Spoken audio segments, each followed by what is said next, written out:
నమస్కారం. మన రైతుల మధ్య దేశీదారు వాడకం గురించి ఎప్పుడూ ఒక చర్చ నడుస్తూనే ఉంటుంది కదా. కొందరేమో దీనివల్ల పంట దిగుబడి అదిరిపోయింది అంటారు. మరికొందరేమో అబ్బే ఇదంతా ఉత్తమాట అని కొట్టిపారేస్తారు. మరి ఈ రెండింటిలో నిజమెంత? దీని వెనుక ఏమైనా సైన్సుందా? రండి, అసలు సంగతేంటో తెలుసుకుందాం. పంటల మీద ఆల్కహాల్ స్ప్రే చేయడం, దీని వెనుక ఉన్న అసలు రహస్యమేంటి? ఇది కేవలం ఒక నమ్మకమా, లేక దీనికి ఏమైనా సైంటిఫిక్ బేసుందా? చూడండి, సరైన సమాచారం లేకుండా ఏ ప్రయోగం చేసినా లాభం కన్నా నష్టమే ఎక్కువ. అందుకే ఈ విషయంలో ఉన్న వాస్తవాలేంటో మనం లోతుగా పరిశీలిద్దాం. అయితే అన్నింటికన్నా ముందు మనమొక చాలా ముఖ్యమైన విషయం క్లియర్ చేసుకోవాలి. ఆల్కహాల్ అనగానే అన్నీ ఒకటే అనుకోవద్దు. అందులో చాలా రకాలున్నాయి. కానీ మన పంటలకు సురక్షితమైనది ఒక్కటి. ఏంటా తేడా? ఇప్పుడే చూద్దాం. మొదటిది మెథనాల్. ఇది చాలా డేంజరస్. ఒక రకంగా చెప్పాలంటే ప్రాణాంతకమైన విషం. ఇందులో ఉండేది ఒకే ఒక కార్బన్ అణువు. ఇది పొరపాట్న చర్మం మీద పడ్డా, గాలి పీల్చినా ప్రాణాలకే ముప్పు. ఒక్క విషయం బాగా గుర్తుపెట్టుకోండి, వ్యవసాయంలో దీన్ని అస్సలు వాడకూడదు. దీని జోలికే వెళ్లొద్దు. ఇక రెండోది ఐసోప్రోపనాల్. మనం హ్యాండ్ శానిటైజర్లలో వాడతామే అదే. ఇది కూడా సేఫ్ కాదు. మనుషులకే కాదు, మొక్కలకు కూడా చాలా హానికరం.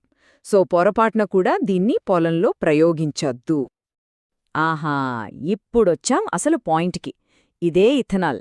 ఇందులో 2 కార్బన్ అణువులుంటాయి. మనం తాగే మద్యంలో ఉండేది కూడా ఇదే. కరెక్ట్ మోతాదులో వాడితే మన పంటలకు మేలు చేసే ఒకే ఒక సేఫ్ ఆల్కహాల్ ఈ ఇథనాల్ మాత్రమే. సో మనం ఫోకస్ చేయాల్సింది దీనిమీదే.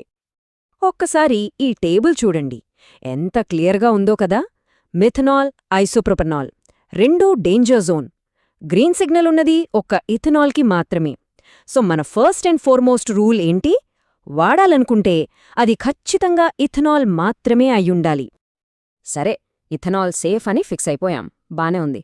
కానీ అసలిది మొక్కల మీద ఏం మ్యాజిక్ చేస్తుంది? అందరూ అనుకుంటున్నట్టు పురుగుల్ని చంపేస్తుందా, లేక కథ వేరే ఉందా? పదండి, ఆ అసలు సంగతేంటో చూద్దాం. చూడండి, ఇక్కడే చాలామంది తప్పులో కాలేస్తారు. ఇథనాల్ అనేది పురుగుల మందు కానే కాదు. అది మొక్క మీద ఉన్న పురుగుల్ని చంపదు. మరేం చేస్తుంది? అది మొక్క లోపలికి వెళ్ళి ఒక టానిక్లా పనిచేస్తుంది. దాని ఇమ్యూనిటీని పెంచుతుంది. సింపుల్గా చెప్పాలంటే జబ్బొచ్చాక మందు వేయడం కాదు, అసలు జబ్బే రాకుండా మొక్కని ఫిట్గా, స్ట్రాంగ్గా తయారుచేస్తుందన్నమాట. ఇంకా సింపుల్గా అర్థం కావాలంటే, మనం ఇమ్యూనిటీ కోసం మంచి పండ్లు, కూరగాయలు తింటాం కదా. అచ్చం అలాగే ఈ ఎథెనాల్ మొక్కల్లో ఒక స్పెషల్ డిఫెన్స్ సిస్టమ్ని యాక్టివేట్ చేస్తుంది. సైంటిఫిక్గా దీన్ని యాంటీ ఆక్సిడెంట్ డిఫెన్స్ రెస్పాన్స్ అంటారు. అంటే మొక్క తనంతట తానే ఫైట్ చేసే పవర్ని ఇది డబుల్ చేస్తుందన్నమాట. మంచి ప్రశ్న. ఈ ఎక్స్ట్రా పవర్ మొక్కకి ఎలా వస్తుంది? మనం ఇథనాల్ స్ప్రే చేయగానే మొక్క తన లోపల ఎమైనో యాసిడ్స్, షుగర్స్ లాంటి కొన్ని కాంపౌండ్స్ని ఎక్కువ ప్రొడ్యూస్ చేసుకుంటుంది. వీటిని ఓస్మోప్రొటెక్టెన్స్ అంటారు. ఇవి ఏం చేస్తాయంటే మొక్క కణాల చుట్టూ ఒక సేఫ్టీ షీల్డ్లా ఏర్పడతాయి. దానివల్ల ఎలాంటి స్ట్రెస్ అయినా తట్టుకునే కెపాసిటీ మొక్కకు వస్తుంది. అయితే ఈ ఇంటర్నల్ స్ట్రెంగ్త్ మొక్కకు ఎప్పుడు హెల్ప్ అవుతుంది? ఎప్పుడైతే పరిస్థితులు అస్సలు బాగోలేవో అప్పుడు. అంటే భరించలేని ఎండలు, నీళ్లు దొరకనప్పుడు, లేదా భూమిలో ఉప్పు శాతం ఎక్కువైనప్పుడు. అప్పుడు చూపిస్తుంది ఇథనాల్ తన రియల్ పవర్. ఫర్ ఎగ్జాంపుల్, నేల చౌడు బారింది అనుకుందాం, లేదా ఉప్పు నీళ్లు పెట్టాల్సొస్తోంది. అప్పుడు మొక్కలు సరిగ్గా న్యూట్రియంట్స్ తీసుకోలేక చచ్చిపోయినట్టయిపోతాయి. అలాంటి టైంలో ఇథనాల్ ఒక సంజీవినిలా పనిచేస్తోంది. అది ఫోటోసింథసిస్ ప్రాసెస్ని స్పీడప్ చేసి మొక్క మళ్లీ ప్రాణం పోసుకునేలా చేస్తుంది. ఇక కరువు, డ్రై స్పెల్స్ గురించైతే చెప్పక్కర్లేదు. ఇథనాల్ అద్భుతాలు చేస్తుంది. స్టెప్ బై స్టెప్ చూద్దాం. ఫస్ట్, మనం స్ప్రే చేయగానే మొక్క ఆకులు గాలిలో ఉన్న తేమని కూడా పీల్చుకోవటం స్టార్ట్ చేస్తాయి. సెకండ్, దీనివల్ల ఆకుల టెంపరేచర్ తగ్గి కూల్గా ఉంటాయి. మొక్క యాక్టివ్గా ఉంటుంది. ఇక ఫైనల్గా రిజల్ట్ ఏంటి? మండిపోయే ఎండలో కూడా పంట వాడిపోదు, పచ్చగా నిలబడుతుంది. ఈ తేడా చూడండి, మన కళ్లముందే ఉంది. ఒక పక్క ఇథనాల్ వాడని మొక్క ఎండ దెబ్బకి ఎలా వాడిపోయిందో చూడండి. ఇంకో పక్క ఇథనాల్ ట్రీట్మెంట్ ఇచ్చిన మొక్క అదే ఎండలో ఎంత పచ్చగా, బలంగా నిలబడి ఉందో. దాని ఆకులు కూడా కూల్గా, యాక్టివ్గా ఉన్నాయి. రిజల్ట్ కళ్ల ముందు కనిపిస్తోంది కదా. సరే, ఇప్పటిదాకా మనం నేర్చుకున్న కీ పాయింట్స్ ఒక్కసారి క్విక్గా రివైజ్ చేద్దాం. నంబర్ 1, వాడాల్సింది ఓన్లీ అండ్ ఓన్లీ ఇథనాల్, మిగతావి డేంజరస్. నంబర్ 2, ఇది పురుగుల మందు కాదు, మొక్కకి ఇమ్యూనిటీనిచ్చే ఒక టానిక్. నంబర్ 3, ఎండ, కరువు, చౌడు నేలలు ఇలాంటి స్ట్రెస్ని తట్టుకునే శక్తినిస్తుంది. ఇక నంబర్ 4, ఫోటోసింథసిస్, వాటర్ అబ్జార్ప్షన్ని పెంచి మొక్కని యాక్టివ్గా ఉంచుతుంది. ఓకే, ఇథనాల్ వాడితే లాభాలున్నాయని అర్థమైంది, ఏది వాడాలో కూడా క్లారిటీ వచ్చింది. కానీ అన్నిటికంటే ముఖ్యమైన అసలైన ప్రశ్న ఒకటి మిగిలిపోయింది. అదే డోసేజ్. ఏ పంటకి, ఏ స్టేజ్లో, ఎంత మోతాదులో దీన్ని వాడాలి? ఈ లెక్క కరెక్ట్గా తెలియకపోతే చేసిన ప్రయోగం మొత్తం ఫెయిలవ్వచ్చు. సరే, ఒక చిన్న ప్రశ్నతో మొదలుపెడదాం. మనం వాడే శానిటైజర్లలో 100% ఆల్కహాల్ కాకుండా 70% ఆల్కహాల్ ఎందుకు వాడతారో ఎప్పుడైనా గమనించారా? వినడానికి కాస్త విచిత్రంగా ఉంటుంది కదూ, కాని దీని వెనుక చాలా ముఖ్యమైన సైన్స్ ఉంది. ఇథనాల్ మొక్కల కణాలపై ఎలా పనిచేస్తోందో అర్థం చేసుకోవడానికి ఇది మనకు చాలా హెల్ప్ చేస్తుంది.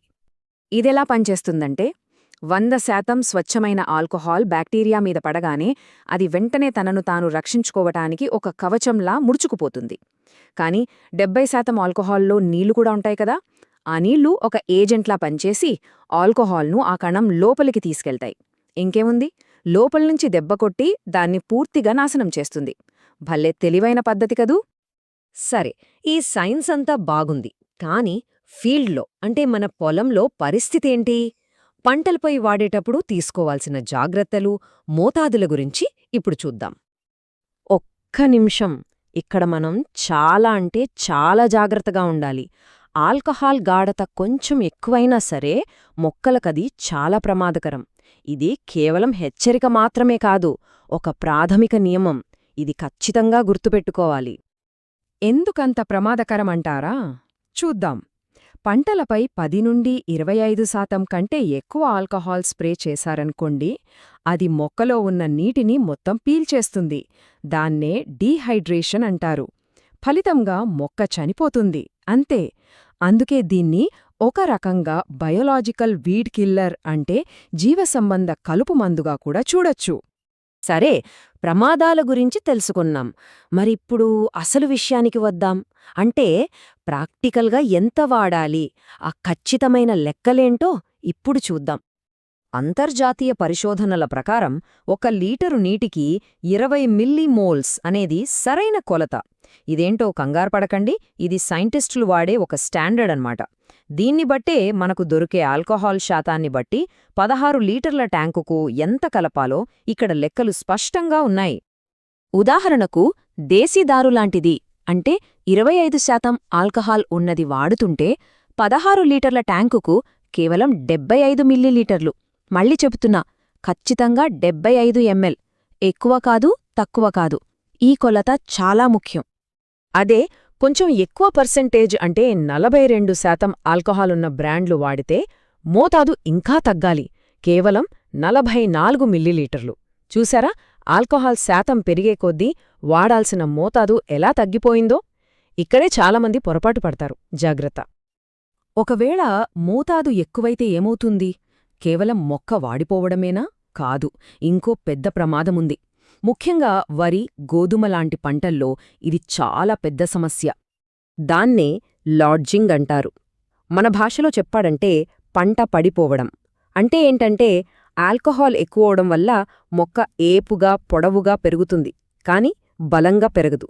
దాంతో చిన్న గాలికి లేదా గింజల బరువుకే తట్టుకోలేక ఫట్మని కింద పడిపోతుంది.